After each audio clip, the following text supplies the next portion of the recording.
2024 का चुनाव नजदीक है और इस चुनावी दांवपेच में कहीं न कहीं किसी न किसी को मोहरा तो बनना ही होगा। बंगाल ऐसे भी सबसे डिस्टर्ब राज्य में से गिनती आता है। आए दिन कोई न कोई घटना घटती रहती है और उस घटना का अंजाम जो है वहाँ के नागरिक को भुगतना ही पड़ता है। संदेश खाली चर्चित नाम आ रहा है, आज की डेट में पूरा वायरल हो चुका है सोशल मीडिया में, और वहाँ पे एक शख्सियत का नाम आ रहा है शाहजहां शेख, जहाँ पे ईडी ने अपना शिकंजा कसा तब वो वहाँ से फरार हो गया। लेकिन वहाँ पे आरोपित महिला का कहना है कि शाहजहां टीएमसी से मिला हुआ है और टीएमसी का लोग हमारे मोहल्ले में छापा मारता है और जिसकी महिला जिसकी बेटी सुंदर होती है उसके साथ वो यौन शोषण करता है, यौन प्रताड़ित करता है, और ये सिलसिला लगातार चलते आ रहा है। सिखों को खालिस्तानी है उनका हम खुल के विरोध करते हैं। शुभेंदु अधिकारी मुर्दाबाद, मुर्दाबाद, मुर्दाबाद। शुभेंदु अधिकारी मुर्दाबाद, मुर्दाबाद, मुर्दाबाद। अग्निपत्र मार मुर्दाबाद, मुर्दाबाद, मुर्दाबाद। अग्निपत्र मार मुर्दाबाद, मुर्दाबाद, मुर्दाबाद। समुदाय सिख का नाम आते ही दाढ़ी, पगड़ी, हाथ में कड़ा, एक तलवार, शायद सुरक्षा कवच लेकर के ही सिख पैदा लेता है। जी हाँ, जब हिंदू खतरे में था तब एक धर्म का निर्माण किया गया। गुरु ने एक धर्म का निर्माण किया जिसमें कि हिंदू की रक्षा करनी चाहिए, और वाहिगुरु ने इस नियम के तहत जो एक सिख धर्म का निर्माण किया जिसमें पगड़ी, कड़ा वगैरह सारा चीज़ का, और उन्होंने हर वक्त, हर समय, हर पल हमारे देश की रक्षा की है, हमारे धर्म की रक्षा की है। और साथ में जब इनके ऊपर कोई अत्याचार होता है तो जाहिर सी बात है सिख एक ऐसा समुदाय है जो ना खुद पे अत्याचार बर्दाश्त करेगा ना किसी दूसरे पे अत्याचार बर्दाश्त करेगा। इनके ऊपर भी कहीं ना कहीं अब अत्याचार या आरोप लगना शुरू हो गया है, और वो आरोप है कि ये खालिस्तानी है। खालिस्तानी एक ऐसी संस्था है जो हिंदुस्तान से खुद को अलग करना चाहती है। कारण कुछ भी हो, अभी उस मुद्दे पे हम नहीं जाएंगे, लेकिन जो सिख वाकई में देश प्रेमी है, हिंदुस्तानी है, उन्हें ये शब्द का प्रयोग या उनके ऊपर ये जो कलंक लगाया जा रहा है ये जायज़ नहीं है। आइए जानकारी लेते हैं हमारे गुरुद्वारा प्रबंधक गुरजीत सिंह, महासचिव बड़ा गुरुद्वारा प्रबंधक कमेटी। और एक चीज़ बताइए कि ये जो अब धीरे धीरे जो इस तरह का कलंक जो आ रहा है इसके ऊपर आप क्या कहना पसंद करें? इस पर हम यही कहना चाहेंगे कि राजनीति को धर्म के साथ इस तरह मत गिरा दीजिए कि अपनी कुर्सी के लिए किसी को भी खालिस्तानी कह देना, उग्रवादी कह देना, ये किसी पार्टी के लिए अच्छा नहीं है। क्योंकि ये आज जो एक सिख जो अपनी ड्यूटी पे देश की सेवा कर रहा है उसको आप सिर्फ वो दस्तार पहना, पगड़ी बांधा हुआ है, आप उसको कह रहे तुम खालिस्तानी हो। उस समय आप कहाँ थे जब देश गुलाम था, फांसी के रस्से पर सिख अपना फांसी पर चढ़ रहे थे, तब तो आपको याद नहीं आया। हमेशा सिखों ने अपनी कुर्बानी दी, बलिदानी दी इस देश के लिए। जब अंग्रेजों ने सिखों को कहा आप अपना अलग खालिस्तान ले लो, सिखों ने नहीं लिया। उन्होंने कहा हम हिंदुस्तान में ही रहना चाहते हैं। उस समय आपको याद नहीं आया?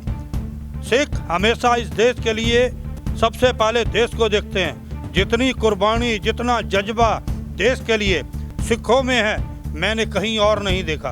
खालिस्तानी शब्द थोड़ा सा कड़वापन है, लेकिन खालिस्तानी क्यों पैदा लिया, फिर एक ये सवाल है, और ये बहुत लंबा सवाल है।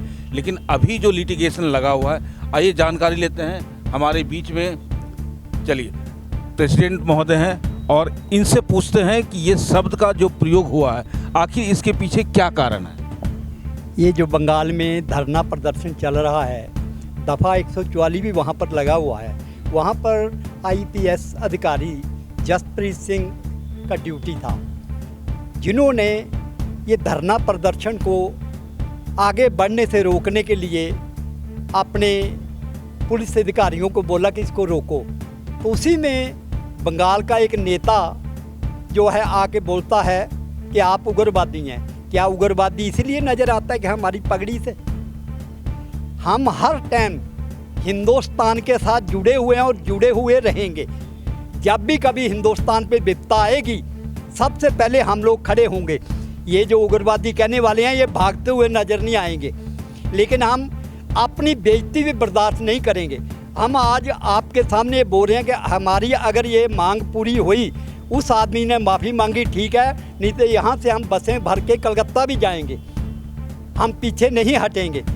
लेकिन गवर्नमेंट को, बीजेपी को, अपने आदमियों को ये समझाना चाहिए कि दूसरे के ऊपर लाछन लाने से पहले अपने अंदर झांकें कि हम क्या हैं। आज हमको ये उग्रवादी बोल रहे हैं। जिस टाइम हमको आज़ाद हुआ था हिंदुस्तान, सबसे पहले बोले कि आपका खालिस्तान अलग करते हैं। उस टाइम जो हमारे बुजुर्ग थे उन्होंने बोला नहीं, हमको कोई यहाँ पर वो नहीं है, हम हिंदुस्तान में मिलके तरक्की करेंगे, हम खालिस्तान नहीं लेंगे। अगर आज हमको ज़्यादा एक आप बोल रहे हैं कि आवाज़ क्यों उठ रही है, जब किसी गरीब आदमी को कोई भी नीचे दबाता है तो नीचे से क्या करता है, नीचे से गांधी बोलेगा कि हमको क्यों मार रहे हो, क्यों। तो इसलिए हम बीजेपी सरकार और मोदी जी से यही बेनती करेंगे कि आप ये जो आपके नेता हैं इनको अपने अगोच में ले और इनको समझाएं कि किसी को बोलने से पहले आप सोचें क्या है।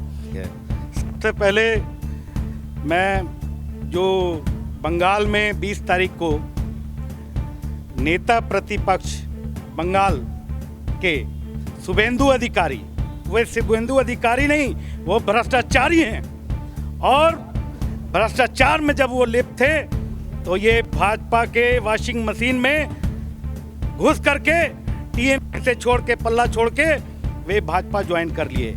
और उन्होंने 20 तारीख को जो अमर्यादित आपत्तिजनक भाषा का प्रयोग किया है, वे उन्होंने केवल जसप्रीत सिंह, जो वहाँ पर भारतीय पुलिस सेवा के अधिकारी थे, केवल उन्हें ही नहीं अपमानित करने का काम किया है, बल्कि पूरे संपूर्ण जगत के सिखों के को अपमानित करने का काम किया है। तो सिख कहीं पर भी बर्दाश्त नहीं करेगा।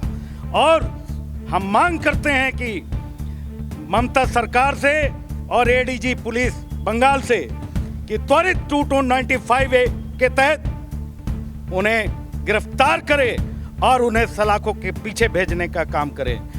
क्योंकि आज आप देखें कि वहां धारा 144 थी।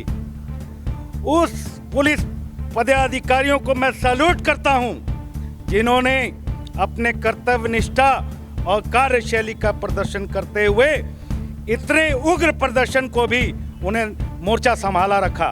लेकिन वहां के जो नेता प्रतिपक्ष शुभेंदु अधिकारी हैं, अग्निमित्रा पाल, आप वीडियो में देख सकते हैं किस भाषाओं का प्रयोग कर रहे हैं। वे कह रहे हैं खालिस्तानी।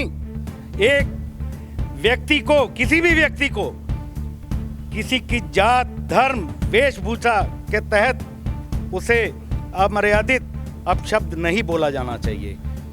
और ये भारत के संविधान, लोकतांत्रिक अधिकारों का उन्होंने हनन किया है और हम कानून सम्मत कार्रवाई की मांग करते हैं। और अगर ममता सरकार या बंगाल पुलिस एडीजी ने उन पर कार्रवाई नहीं की, उन्हें 295A, जो कि धार्मिक भावनाओं को, हमारी संस्कृति, हमारी परंपराओं पे कुठाराघात किया है।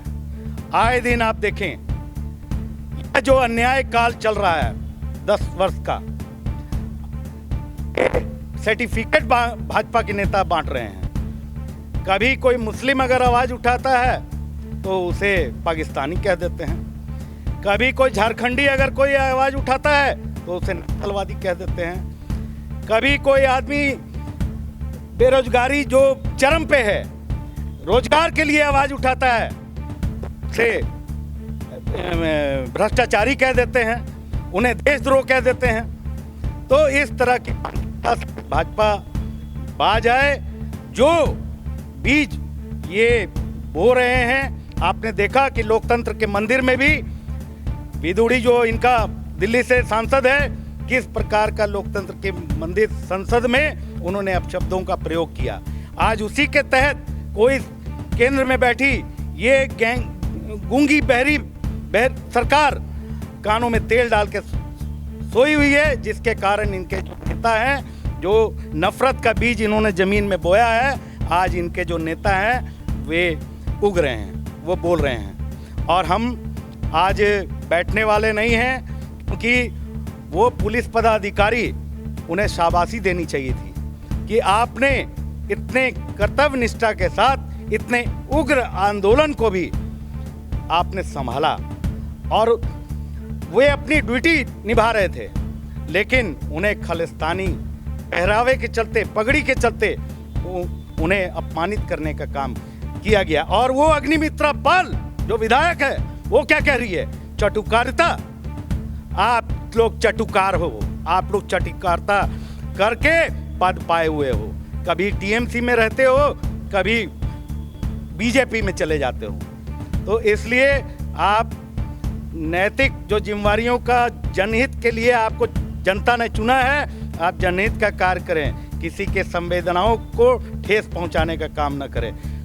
सतपाल सिंह बरोका। आपने देखा कि सरदार का जब माथा सनकता है तो वो कुछ नहीं देखता है, और जाहिर सी बात है, जाति धर्म के नाम पे अगर बांटना हो तो हिंदुस्तान में ये परंपरा आम चली आ रही है। किसी को भी कोई भी लिटिगेशन लगा दो और उसे उग्र बना दो। अभी सीजन है इलेक्शन का, इस तरह की घटनाएं अब आम हो चली है और एक से एक घटना आपको देखने को मिलेगा। बेवजह एक पुलिसकर्मी को उग्रवादी कहना, ये कहाँ का नियम है? चाहे कोई भी दल का नेता हो, चाहे कांग्रेस हो, भाजपा हो या अकाली दल हो, कोई भी हो, लेकिन ये शब्द का प्रयोग तो कतई नहीं करना चाहिए। हर आदमी देशभक्त है और हर आदमी अपने कर्म के पथ पे चलता है। अगर उसको कोई गलत अभिधारणा के साथ उसको दोषारोपण करता है या उसके धर्म को ठेस पहुंचाता है तो ये बिल्कुल गलत बात है, ऐसा बिल्कुल नहीं होना चाहिए। आप देख रहे हैं सब पर नज़र, मैं हूं निरंजन कृष्णा, कैमरामैन चंदू जी के साथ। नमस्कार।